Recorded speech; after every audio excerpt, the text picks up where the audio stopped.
José Manuel Sierra Milagros de Fe, un canal dedicado a compartir los mensajes y enseñanzas inspiradoras del pastor José Manuel Sierra.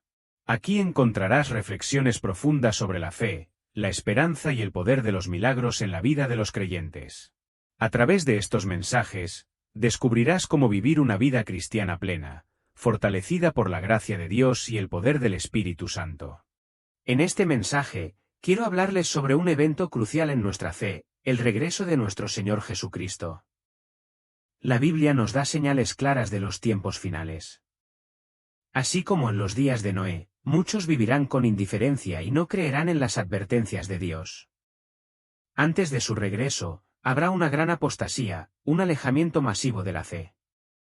También veremos la aparición de un hombre poderoso, conocido como el Anticristo, quien se proclamará como Dios y engañará a muchos. Además, la reconstrucción del Templo de Jerusalén será un acontecimiento importante, pues este hombre impío lo profanará.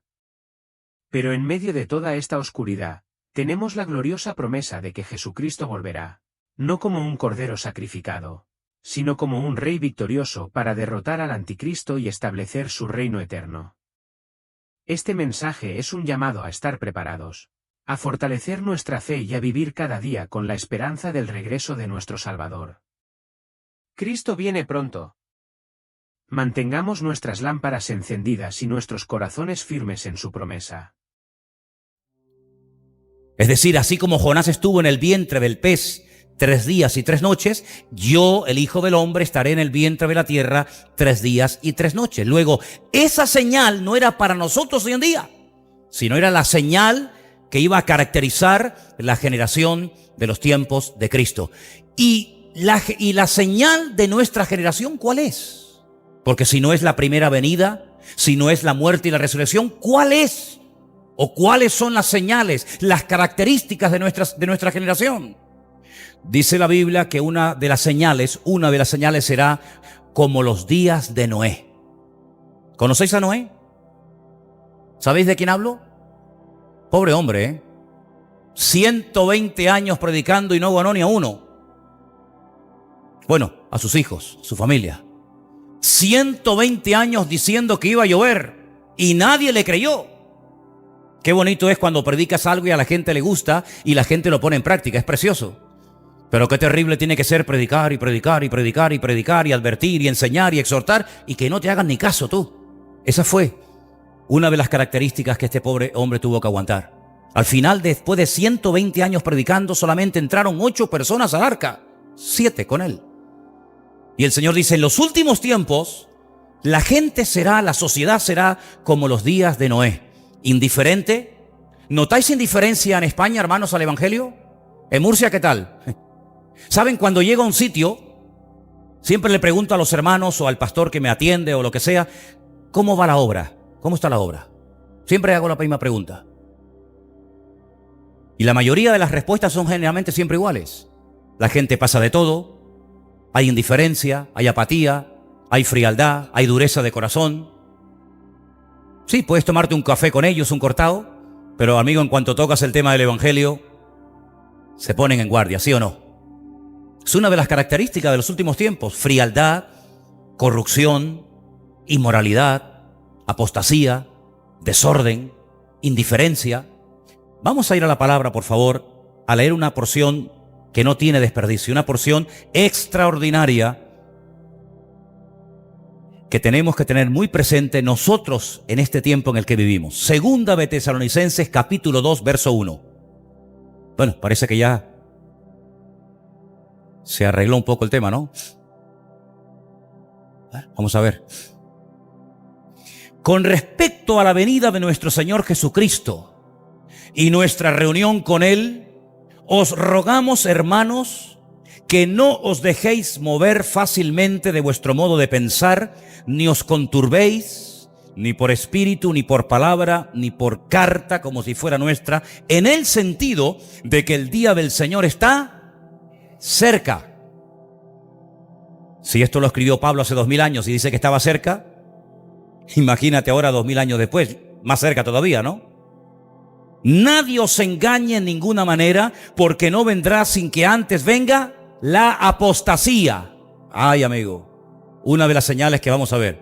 El Señor tiene que venir, pero antes tiene que manifestarse la apostasía y se manifieste el hombre de pecado, el hijo de perdición, es decir, el famoso anticristo. Este líder político a nivel mundial que está a punto de levantarse y que va a sorprender al mundo entero. Y alguna de las cosas que este hombre va a hacer, lo dice aquí verso 4, se opone y se levanta contra todo lo que, contra Dios o todo lo que es objeto de culto, tanto que se sienta en el templo de Dios haciéndose pasar por Dios. Apagar los aires porque va a saltar otra vez la palanca, por favor. Apagar los aires acondicionados. Se sienta en el templo de Dios. Yo hago una pregunta a ustedes en esta tarde. ¿Dónde está el templo de Dios? ¿Cuál es el templo de Dios? Porque si usted dice que el templo de Dios somos nosotros, quiere decir que el anticristo se va a subir encima tuyo. Luego no podemos interpretar esto como que se va a sentar encima de cada creyente. Porque el templo de Dios en aquellos tiempos era el único templo que había donde Dios decidió morar un tiempo. Y era el templo de Jerusalén.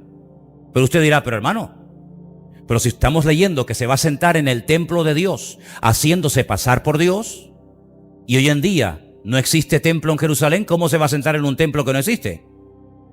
Bueno, usted no se está dando cuenta aquí que de una forma muy clara está diciendo la palabra de que en los últimos tiempos el antiguo templo de Jerusalén va a ser restaurado. ¿Usted no sabía eso? Claro que va a ser restaurado, y usted y yo probablemente lo vamos a ver. Y ha habido intentos a lo largo de la historia de levantar, de volver a reconstruir ese templo, y ahí en ese templo se va a volver otra vez a producir algo tremendo que va a dejar al mundo sorprendido. Dice que va a entrar en el templo de Dios y se va a llevar a cabo algo que conocemos como el nombre de la abominación desoladora. Quédese con este dato. Cuando se inaugure el templo en Jerusalén, pasarán 3 años y medio desde su inauguración hasta que este hombre entre al lugar santísimo y lo profane y se siente allí dentro haciéndose pasar por Dios y pretendiendo que toda la humanidad le rinda culto y le rinda pleitesía. 3 años y medio desde que se inaugura hasta que lo profana este mismo personaje.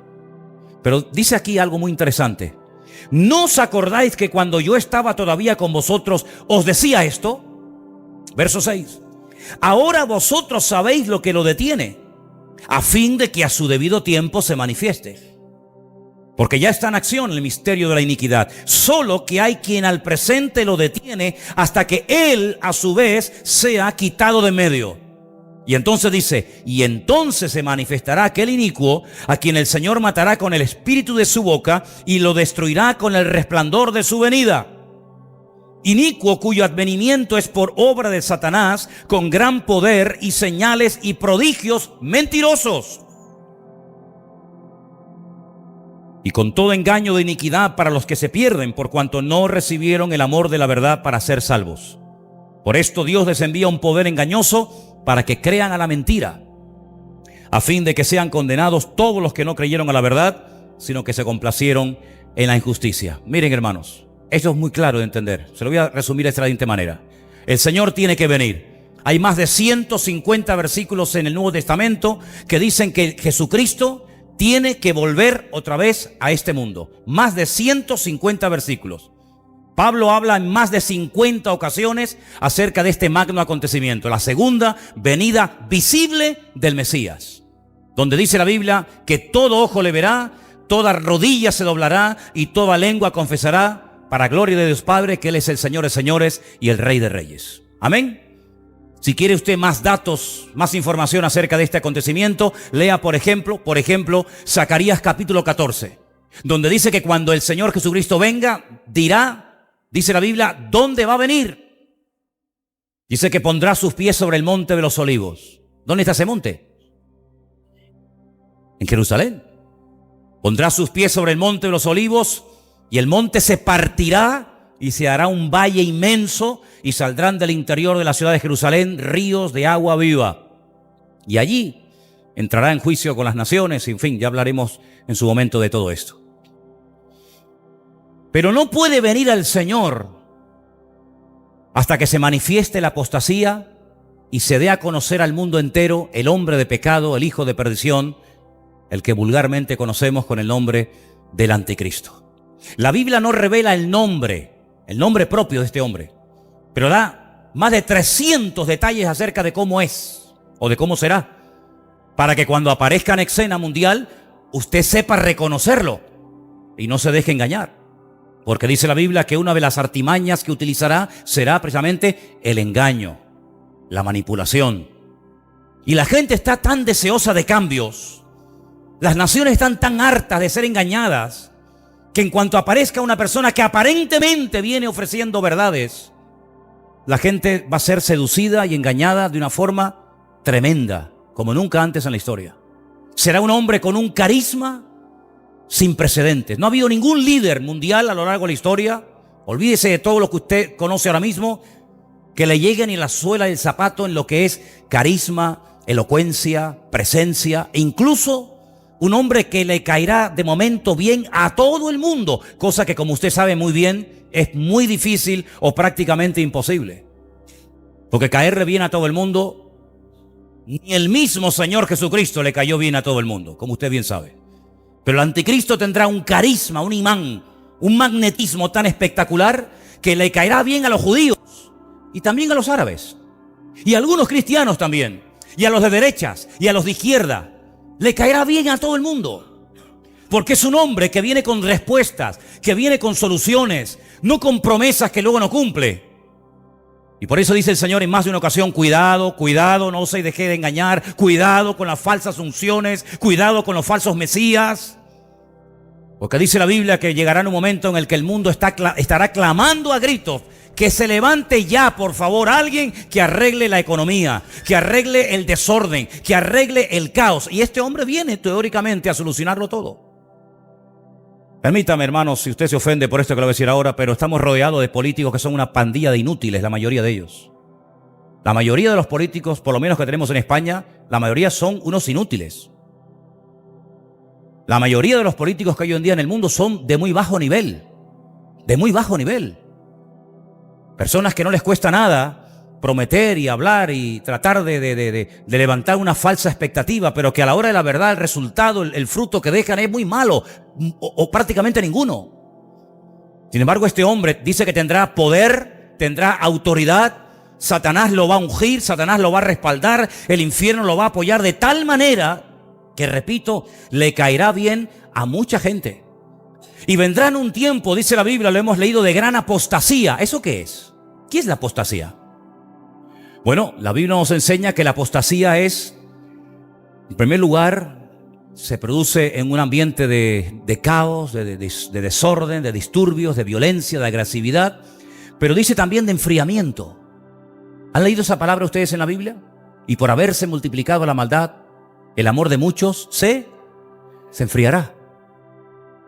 Por ejemplo, la iglesia de la Odisea, que es la última que se menciona en la lista de 7, dice que es una iglesia rica, una iglesia pudiente, pero una iglesia que tiene una característica que se le vuelve en su contra, y es la tibieza.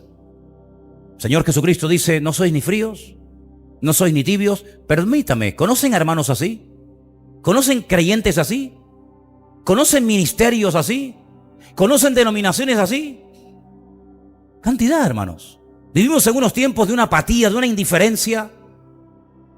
Y el anticristo se levanta precisamente en ese caldo de cultivo, en ese ambiente de frialdad, de indiferencia, de pasotismo. Y viene apoyado y viene avalado y viene, digamos, apuntalado por otro personaje del cual habla mucho la Biblia. Y es el que la Biblia llama el falso profeta. Profeta pero falso. Porque usted sabe que en la Biblia hay verdaderos profetas, pero también hay muchos falsos profetas. ¿Y cuántos falsos profetas se han metido en muchas congregaciones y empiezan a endulzar los oídos de la gente y empiezan a profetizarle a la gente lo que en el fondo la gente quiere oír? Y serás importante y tendrás no sé qué, y tendrás un ministerio maravilloso y viajarás por aquí y serás reconocido y tu iglesia no sé qué. ¿Cuántos falsos profetas han hecho desastres en las congregaciones, verdad? Sin santidad, sin poner tu vida en orden, sin buscar de Dios, sin oración. Te ofrecen todo a cambio de nada. ¿Qué te parece? Venga, Vamos a recibir unción. Vamos a llenarnos del Señor. Vamos a gozarnos en el Señor. No importa si vives en desorden, no importa si vives en pecado, no importa si no te hablas con el hermano que está sentado a tu lado, no importa si has humillado a tu mujer hace media hora antes de venir a la iglesia, no importa si no eres una persona espiritual, no importa, el Señor te ama y te quiere bendecir y todo a cambio de nada. Ese es el mensaje que cae bien en las congregaciones. Ese es el mensaje de muchos que se llaman profetas, que vienen a las iglesias y te dan todo, ¿verdad? Vengan, hermanos, vengan adelante, vamos a orar. Ahora levanten la mano y voy a orar, a soplar, o le doy con la chaqueta. Alguna vez se me han preguntado, hermano, ¿por qué hay pastores que cuando oran y le tiran la chaqueta a la gente se cae? Y le digo, porque dentro de la chaqueta tienen una llave inglesa. Y claro, te mete un chaquetazo de esos y caes como una pelota al suelo, ¿no? Es una broma, ¿no? Pero ¿saben una cosa, queridos hermanos? Vivimos en unos tiempos muy peligrosos, muy, muy peligrosos. ¿Saben cuánta gente está dispuesta a pagar con tal de que su hijo sea sanado, con tal de que su marido vuelva otra vez con ella, con tal de que su matrimonio sea restaurado? ¿Saben cómo se han levantado los santeros, los brujos, los centros esotéricos? Esta gente que cuando le llamas por teléfono lo primero que te preguntan, porque saben mucho, tienen un discernimiento espiritual tremendo, no sabes ni cómo te llamas. Lo primero que te pregunta es, ¿cómo te llamas? Tú sabrás. ¿Estás casado o soltero? Míralo ahí. Míralo ahí. Ya empezamos mal, no sabe ni cómo me llamo y me quiere arreglar la vida. Es increíble, ¿no? Pues dice la Biblia que vendrá la apostasía. El amor de muchos hermanos se enfriará. ¿Saben que la mayoría de las sectas, como por ejemplo Testigos de Jehová, Mormones y otras, ¿saben que fueron fundadas por ex pastores evangélicos? ¿Sabían ustedes esos? Es tremendo, ¿eh? Es tremendo, ¿eh? Gente que fueron pastores, siervos de Dios, pero que pasó algo en su vida, que decidieron irse por libre. Eso aquí en España no se ve, ¿verdad? En España todo el mundo se sujeta, todo el mundo obedece, no hay ningún problema. ¿Cuántas personas se han levantado, se han enfadado con la iglesia, con el pastor, con la mujer del pastor, con el líder de jóvenes o con quien fuera? Y a los 2 días, a la semana te enteras de que ha abierto una iglesia y ahora es pastor. Y tú dices, ¿pero cómo puede ser esto? Pues si el otro día estaba en la iglesia y ahora es pastor. Porque tenía un garaje, sacó los coches y la moto que tenía dentro, compró 20 sillas, se compró una chaqueta y una corbata y puso un cartel fuera, iglesia evangélica, y ahora es el pastor fulano de tal. Y no ha leído ni la Biblia completa en su vida. Pues esto lo vamos a ver. Ahora estaba yo en Guadalajara y cuando iba a entrar a la iglesia, veo que, hermanos, pero así como les digo, la iglesia estaba aquí y a 20 metros enfrente veo otra iglesia y le digo a la esposa del pastor, hermana, pero la iglesia no es allí. Si no, la iglesia nuestra es esta. Digo, pero es que allá hay otra. Dice, no, y allá hay otra. Y allá hay otra. Y es un barrio chiquitín que hay 5 iglesias. Esta salió de esta, pero después se enfadaron, se dividieron y salió esta. Y esta se dividió y salió de esta. Así que eran todos de esta, pero ahora son 5, pero eran todos de la misma. Aquí se quedó el primo y la prima, y aquí el padre, pero la madre no, y la madre se fue. Como el ejército de Pancho Villa, hermanos. Igual que el ejército de Pancho Villa. Y el anticristo, el diablo, le gusta todo eso, la división, la discordia, la pelea, la iglesia a la carta, el evangelio a la carta. A mí me gusta porque predica esto, pero en cuanto apriete un poco las tuercas me voy a la otra, que allí es más suave y allá hay más amor. Y en este ambiente típico nuestro es donde se va a levantar toda esta basura y este personaje llamado el anticristo. Donde muchas personas, viendo todo este escándalo y estas divisiones y estos malos testimonios, dicen, me quedo en mi casa y no quiero saber ya nada de nadie. ¿Y cuántas veces ha pasado eso, hermanos? ¿Cuántas veces por escándalos, por malos ejemplos y por malos testimonios, en vez de evangelizar, lo que han hecho es que han vacunado a una ciudad entera en contra del evangelio del Señor Jesucristo? Y hay que ser hoy en día pero que muy maduro, hermanos, para seguir confiando y mirando solamente al Señor, no al hombre. Porque en los últimos tiempos habrá escándalos y habrá malos testimonios y habrá malos ejemplos, y la mayoría de ellos dentro de las congregaciones.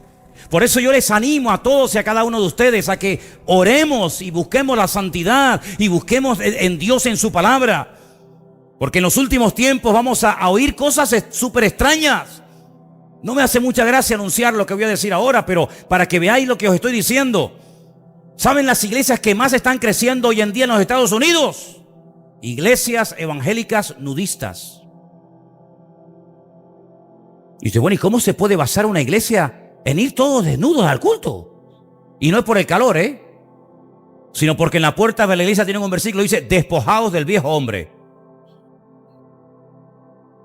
¿Y cómo puede ser eso, hermanos? ¿Cómo puede ser eso?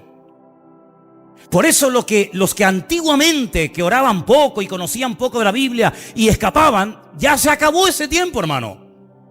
Ha llegado el tiempo en el que hay que doblar la guardia y buscar más de Dios y conocer mucho de la palabra para que no nos dejemos desanimar, porque una de las características que el diablo va a tratar de meter en las iglesias en los últimos tiempos va a ser el desánimo.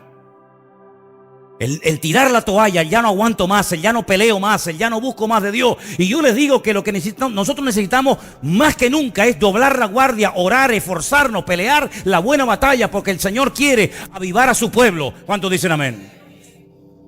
Así que, hermano, yo le animo a que se meta con Dios en su palabra y a que busque de Dios. Ha llegado el momento de ser autodidacta. Y no depender tanto del púlpito, no depender tanto de ministerios, no depender tanto del fulanito, del menganito, sino depender única y exclusivamente del Señor. ¿Cuántos dicen amén?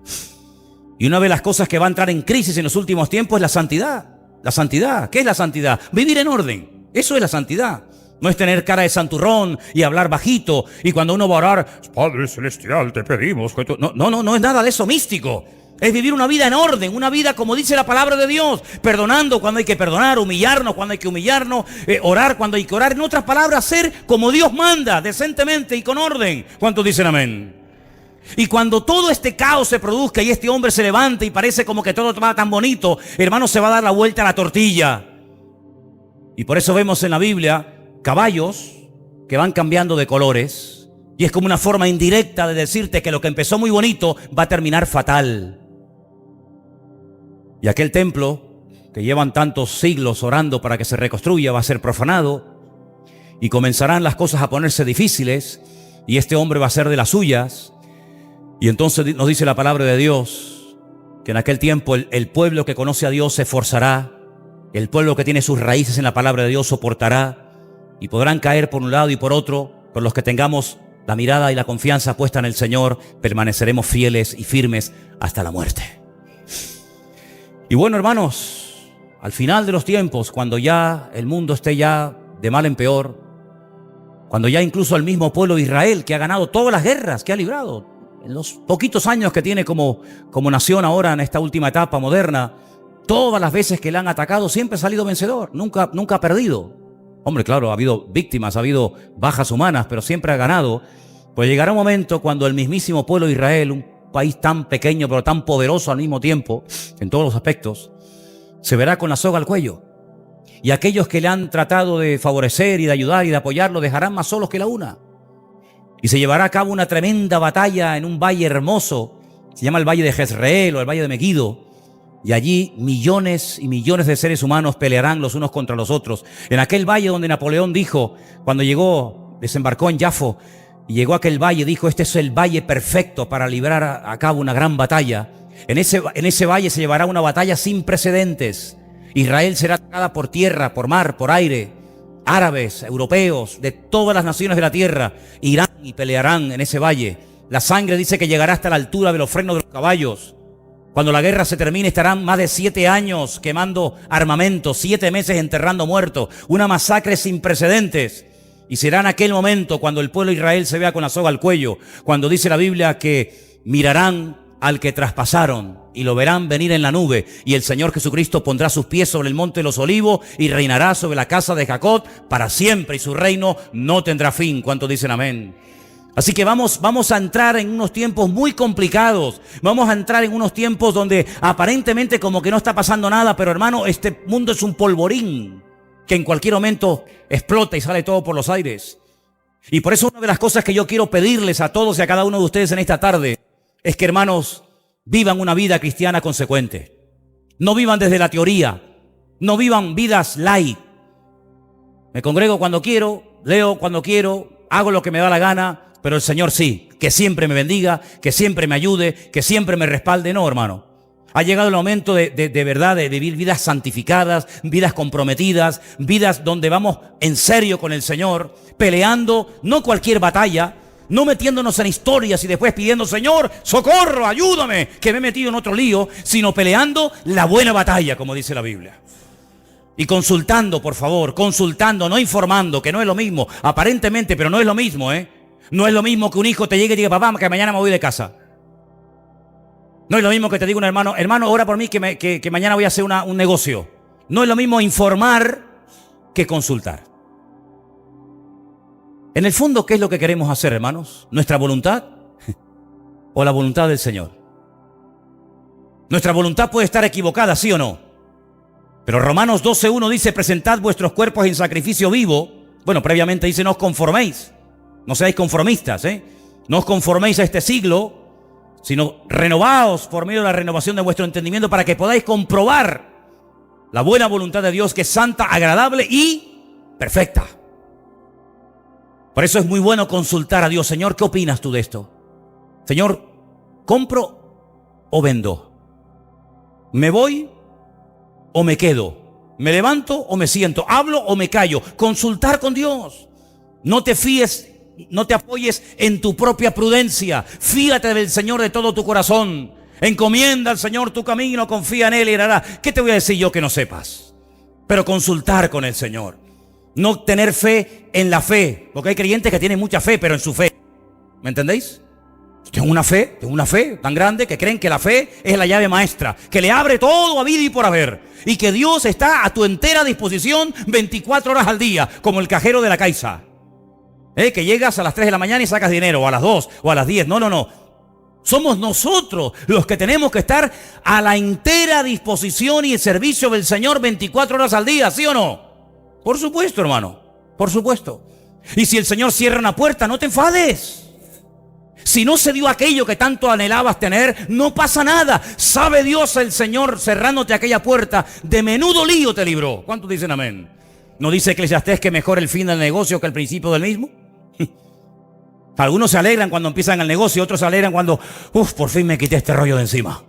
Pues la Biblia dice, mejor el final del negocio que el principio del negocio. Si oras al Señor, espera en el Señor, no te precipites, no te adelantes, deja que el Señor te abra puertas.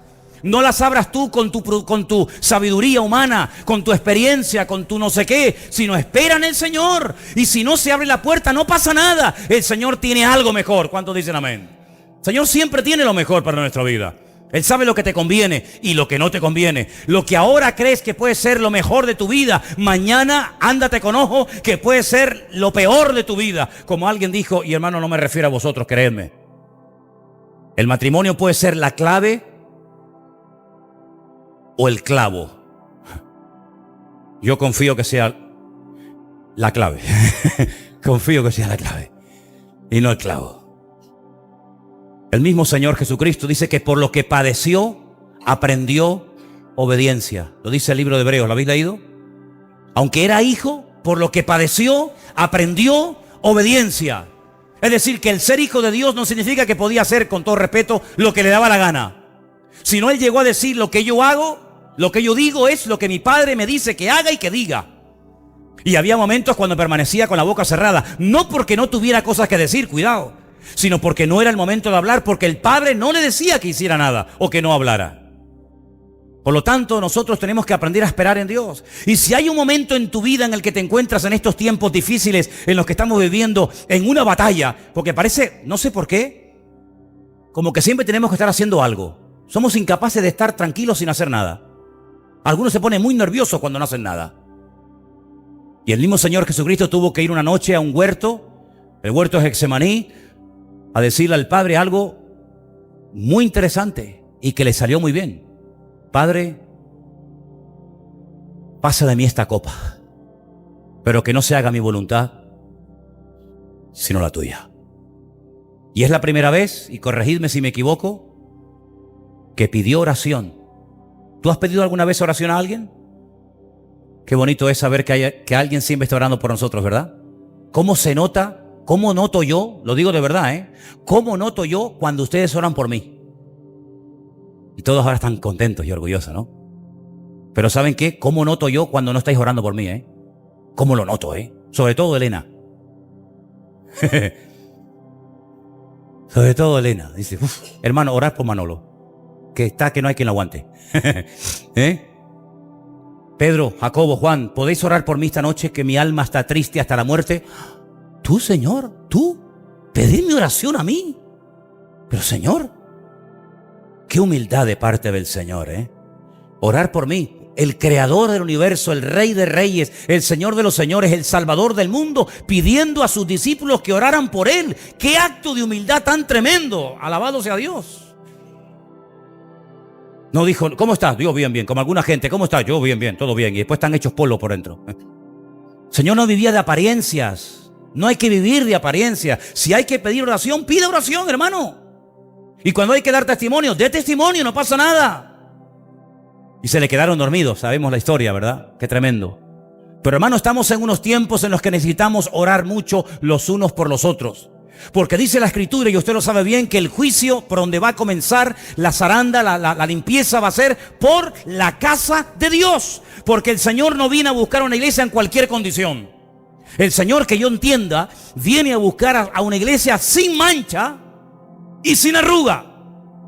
Y con todo respeto lo digo, y es mi opinión personal, yo creo que todavía en la iglesia del Señor todavía hay muchas arrugas y muchas manchas.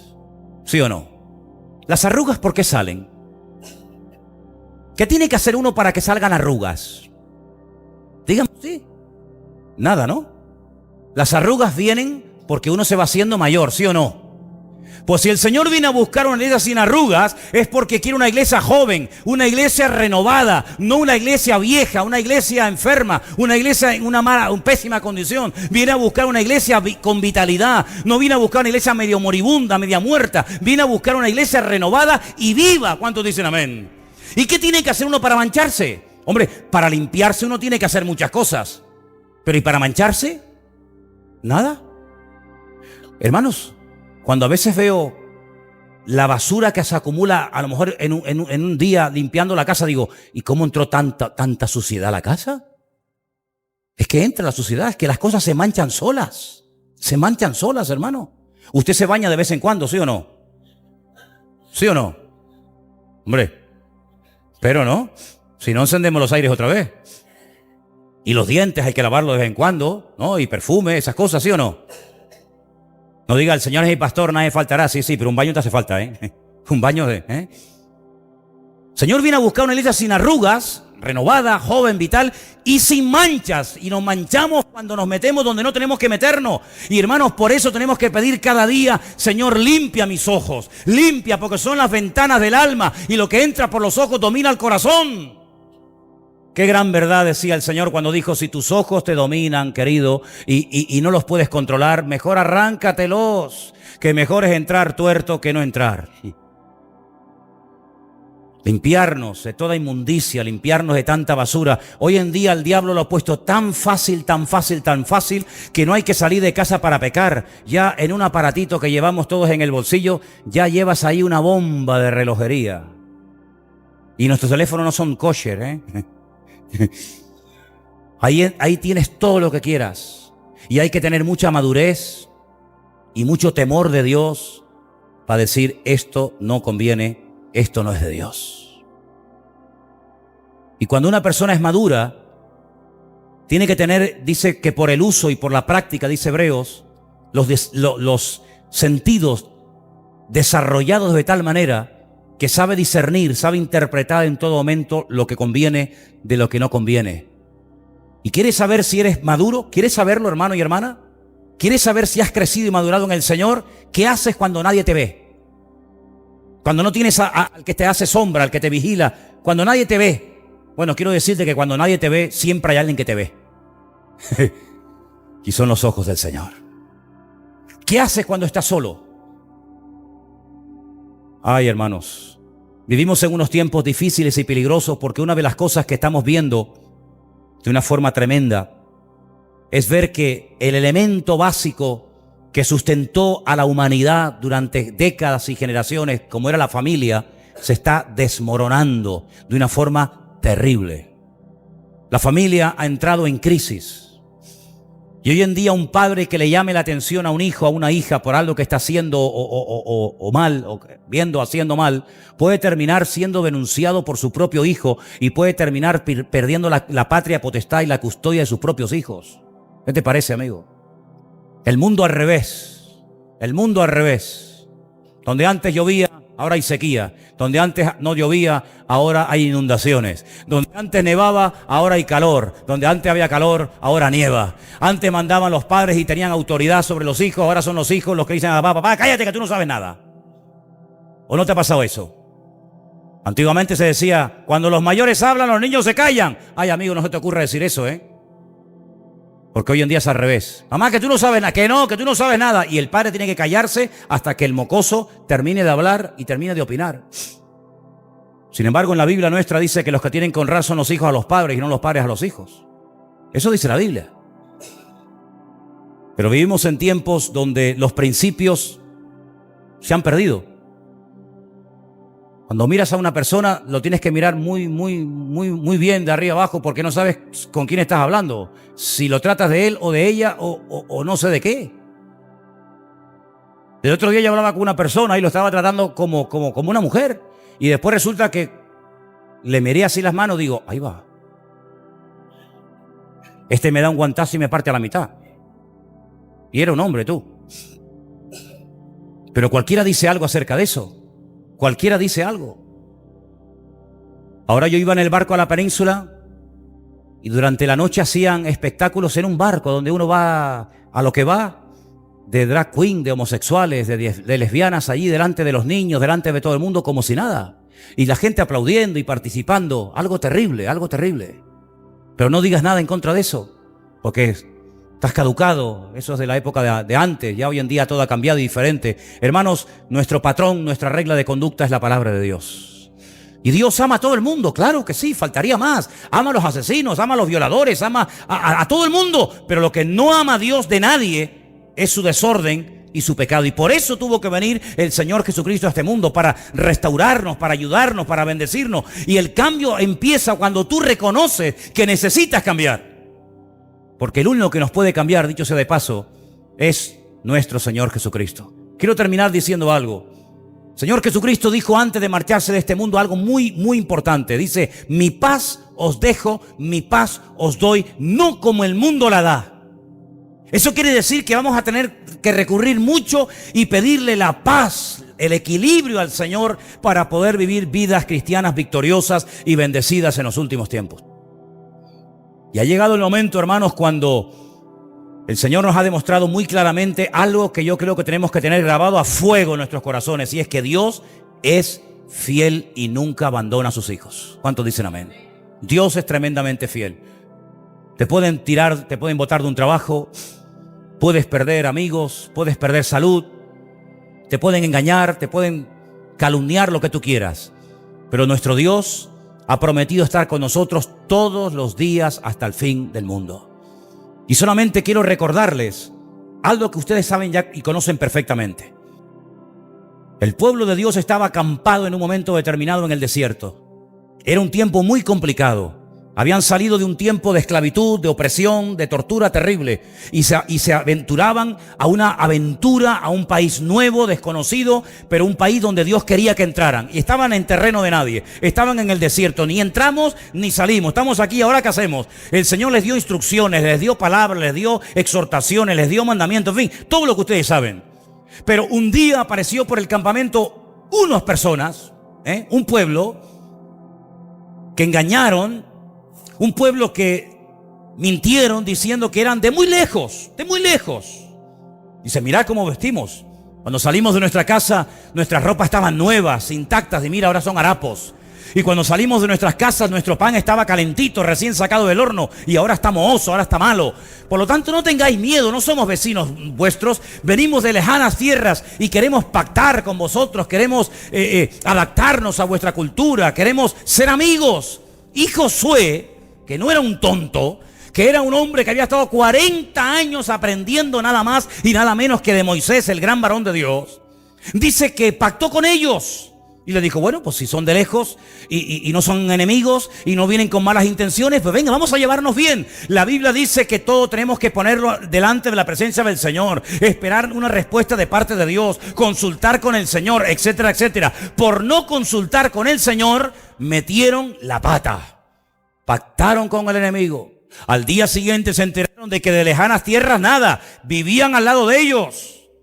Pero como ya habían empeñado la palabra, no pudieron romper el pacto que habían recién hecho con ellos. ¿Os dais cuenta, hermanos, como un gran varón de Dios llamado Josué, por no consultar con el Señor y esperar respuesta divina, fue engañado?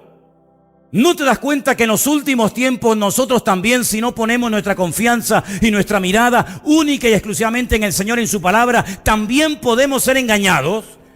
¿No te das cuenta que el Señor dice, mirad que nadie os engañe, mirad que nadie os engañe? ¿No te das cuenta cómo somos, hermanos, capaces, si desviamos la mirada y la confianza del Señor, de poder atrapar, de poder practicar, de poder creer en algo o en alguien que no es 100% genuino de Dios? Pues claro que sí, hermano. Somos seres vulnerables y separados del Señor no somos nada. Por eso yo lo que les pido que en esta noche hagamos es que oremos al Señor.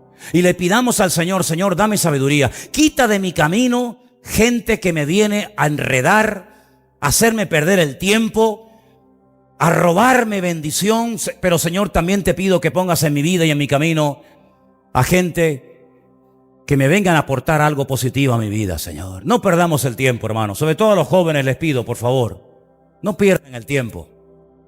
No pierdan el tiempo en conversaciones absurdas y ridículas, llenas de vanidades, sin objetivos espirituales de ninguna índole. Pasemos tiempo a solas con el Señor, conozcamos al Señor, conozcamos la palabra del Señor, descubramos el corazón de Dios. ¿Qué es lo que a ti te gusta, Señor? ¿Cómo te puedo agradar, Señor? No solamente dame, sino, Señor, ¿en qué te puedo servir? Quiero conocerte, quiero honrarte, quiero servirte con mi tiempo, con mis talentos, si es que tengo alguno, con mi energía, con mis capacidades. Quiero, Señor, estar a tu servicio. Y el Señor nos puede sorprender. Yo creo que todavía el Señor quiere y puede contar con nuestra vida. ¿Cuántos lo creen? Yo creo todavía que somos potencialmente útiles para el Señor. No perdamos el tiempo, hermanos.